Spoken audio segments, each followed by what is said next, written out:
Hi guys, magandang tanghali po sa inyong lahat. So nandito po tayo ngayon sa Barangay 208, Zone 19, District 2, City of Manila. Ito nga guys, no, pinag-iba din dito yung ang barangay nasa Bangkita, no. So ito po ay 9.7 million ang ginastos dito. So ayan. So mayroon siyang hanggang third floor siya mga idol ha. So ayan, sisilipin natin. Susubukan natin kung makaakyat po tayo dito, no. So ito po ay tinayo daw, sabi ni Kuya dito yung natanungan natin, 1960 ay nandito na po daw ito. Hindi pa siya ipinanganak.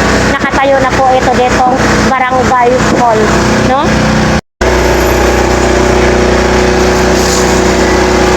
So ito nga guys, naibakbak na dyan. So ayan sa taas.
Guys, ito na yung pinaka third floor.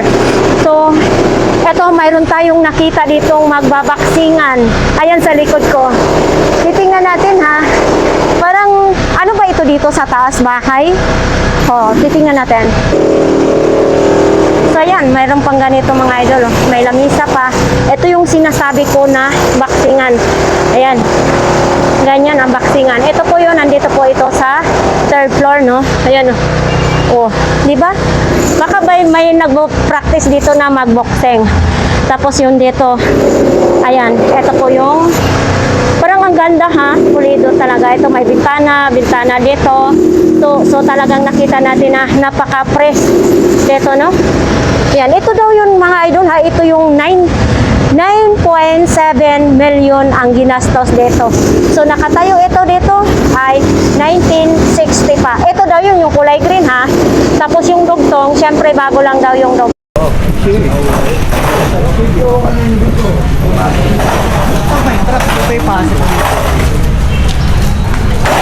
Leo.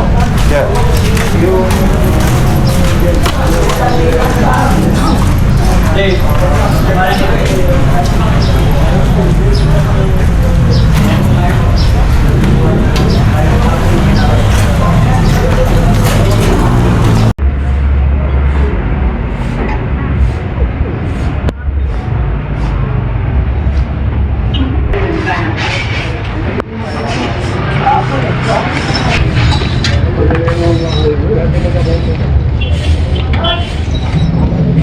Baba lahat ng gamit?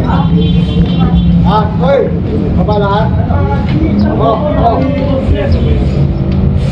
Okay.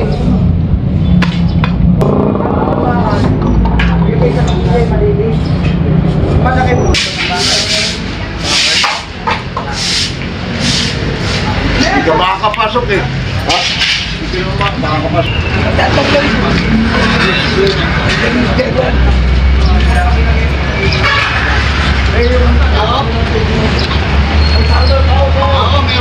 So ayan nga guys, no, ito lang po ang update dito sa Ginigibang Barangay Hall. Pinatayo pala ito ni Roland Valeriano, no? So ito po ay 9.7 million.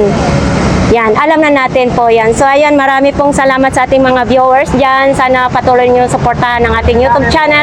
Dito na po nagpapaalam ang inyong lingkod na si Ganggang TV Official. Marami pong salamat.